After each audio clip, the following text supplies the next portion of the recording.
नमस्कार दोस्तों, मैं बालमुकुंद धुरिया। आज जनवरी में 6 तारीख है, नया साल शुरू हो गया है। और जैसा आप जानते हैं, पूरा उत्तर भारत शीतलहर की चपेट में है। कड़ाके की ठंड पड़ रही है। ठंड से बचें, स्वस्थ रहें। और इस ठंडी के बीच में कुछ बातें बार बार जहन में आती हैं। राजनीतिक सरगर्मियां, राजनीतिक पैतरेबाजी और राजनीतिक बहसें चलती रह रही हैं और बकौल मीडिया एक साथ आपके दिमाग में, हमारे दिमाग में बहुत सारी बातें वो डालने की कोशिश करते रहता है। किसी घटना को हाइपरटेंशन पे ले जाते हैं, किसी घटना को डाइल्यूट कर देते हैं। अभी इधर के दिनों में हल्द्वानी में चल रहे आंदोलन को लोगों ने खास तरह का आंदोलन बताने का कोशिश किया, शाहीन बाग से लेकर तमाम तरह की। जबकि मसायल ये है कि 5,000 से ज़्यादा परिवार, 50,000 से ज़्यादा आबादी अचानक एक दिन में अवैध कैसे हो जाएगी। और नियम, कानून, सिस्टम लोगों के लिए हैं कि कानून और नियम के लिए लोगों की जिंदगियां हैं। इस पैमाने पे चीज़ों को सोचना होगा। हर चीज़ों को जो सरकार, सत्ता प्रतिष्ठान और मीडिया घराने मजहबी और जातीय आधार पर देखने की हमको नज़र और दृष्टि देते हैं, उससे थोड़ा बचना होगा। कड़ाके की ठंड में इधर कोरोना के बाद एक नई परिस्थिति बनी है कि खबर आ रही है कि कोई रात में लेटा है तो लेटे लेटे हार्ट अटैक आ गया, मर गया। पता चला मेडिकल स्टोर पे कोई दवाई ले रहा है और ORS का घोल खरीद रहा है, हार्ट अटैक आ गया। आदमी डांस कर रहा है, नाचते नाचते गिर के मर जा रहा है। मौत बहुत आसान हो गई है। और किस कारण से आदमी मर जाएगा, अभी पिछले दिनों हमने 2-4-6 महीने में एक एवरेज जो देखा, इस तरह से मरने वालों की जो उम्र थी वो एवरेज में 35, 40, 45 के आसपास थी। तो इस तरह से शरीर मिनिमम रेजिडेंस नहीं पैदा कर पा रहा है और तत्काल लीला समाप्त हो जा रही है। ये बहुत ही कठिन दौर है और इस दौर में आप सुरक्षित रहें। आप कोशिश करें कि अपने भीतर हो रहे इस बदलाव को समझें, क्योंकि आपको जिस तरह से हिप्नोटाइज कर दिया जा रहा है, आपको आपके पक्ष में, आपके हित के किसी बात को भी सोचने के लिए ये सिस्टम छोड़ नहीं रहा है। और ये जो मीडिया तंत्र है, आप ये जो सोशल मीडिया है, जिन चीज़ों से आप घिरे हुए हैं, ये चीज़ें इस बात की आपको फुर्सत और गवाही ही नहीं दे रही हैं कि आप और कुछ सोच पाएं। आप अपने भीतर, समाज के भीतर, आपके शरीर के भीतर, आपके परिवेश के भीतर हो रहे इस विवादों, इस बदलावों को समझें।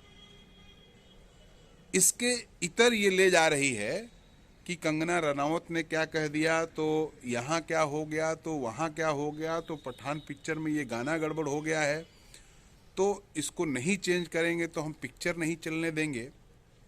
इस तरह की तमाम फिजूल की बातों पे वो आपको कन्वर्ट कर रहे हैं ताकि आप वास्तविक सिचुएशन को न समझें। और जब आप वास्तविक सिचुएशन, वास्तविक समस्या और वास्तविक परेशानियों को समझेंगे, तब फिर आपको सरकारों से जवाब सवाब करना पड़ेगा कि भाई आप इसका हल निकालिए। कोरोना के वैक्सीन लग गए, मैं डरा नहीं रहा हूँ, लेकिन मैं सोचने के लिए आपसे रिक्वेस्ट कर रहा हूँ कि अभी पिछले दिनों कुछ लोग गए कोर्ट में कि साहब हमारे सामने ऐसी ऐसी परिस्थिति आई, हमने बूस्टर डोज लगाया, सब कुछ लगाया, और फिर भी हम काल के गाल में हमारे परिवार के लोग चले गए। तो जब लोग कोर्ट में गए तो फिर सरकार ने जो अपना पक्ष रखा, सरकार ने कहा कि हमने तो कोरोना के जो टीके हैं या कोरोना के जो वैक्सीन है वो हमने कंपल्सन किया ही नहीं था। वो तो जिसका मन है लगाओ, जिसका मन है मत लगाओ। क्या ये सही बात है? आपको याद होगा, वोट नहीं डाल पाएंगे, राशन नहीं ले पाएंगे, टिकट नहीं ले पाएंगे, आप कोई काम नहीं कर पाएंगे अगर आपने टीका नहीं लगवाया है। ये कौन कह रहा था? ये सरकारें चिल्ला चिल्ला के आपकी कह रही थी। और आज जब मामला फंसा तो कह रहे हैं कि टीके से मेरा लेना देना नहीं है। तो ये खिलवाड़ नहीं है। टीका आप कितना कारगर है, कितना कारगर नहीं है, उसके साइड इफेक्ट क्या होंगे, सरकार आज कह रही कि हमारा टीका तो था नहीं, अब उससे कुछ होता जाता है तो उससे हमारी कोई जिम्मेदारी नहीं है, वो तो जो कंपनी बनाई है उससे जानो, हम कोई टीका बनाने वाले हैं क्या। तो ये जो एक आपके साथ, आपके जहन के साथ, आपके शरीर के साथ, आपकी जिंदगी के साथ खिलवाड़ हो रहा है, इसके बारे में भी कब सोचा जाएगा। अब कोई कह सकता है कि भाई सरकार को उस समय जो जरूरी लगा वो उसने किया, उस समय सरकार को लगा ऐसा करना चाहिए, सरकार ने ऐसा किया, अब आप जैसे लोग तिल का ताड़ बना रहे हैं। तो सरकार भी यही बात कहे ना, सरकार भी यही बात कहे कि हमको जो समझ में आया उस समय हमने किया और हम उसकी रिस्पॉन्सिबिलिटी लेते हैं, हम जिम्मेदारी लेते हैं। लेकिन वो भाग रहे हैं, वो इससे पीछे भाग रहे हैं। क्या इन सब सवालों पे बहस नहीं होगी। अभी हमारे एक मित्र एडमिट हैं और उन्होंने कहा कि उनको बाहर से कीमो का तो लगाना पड़ता है, इंजेक्शन लगवाना पड़ता है और उसकी कीमत कई 5-5 हज़ार रुपये के आसपास आ रही है। दूसरे एक मित्र बताए कि उनको बीमारी थी, उनका ऑक्सीजन लेवल नहीं बढ़ रहा था, वो कुछ इन्फेक्शन वगैरह है फेफड़े में, उनको रोज 2,000 रुपये का इंजेक्शन लग रहा है। एक मेरे डॉक्टर मित्र से बात होने लगी दूसरे, उन्होंने कहा कि जो इंजेक्शन उनको लग रहा है वो 300-400 का आता है, लेकिन अब डॉक्टर साहब या जो लगा रहे हैं वो 2,000-2,500 का लगा रहे हैं। क्या इस पे कोई बहस होगी।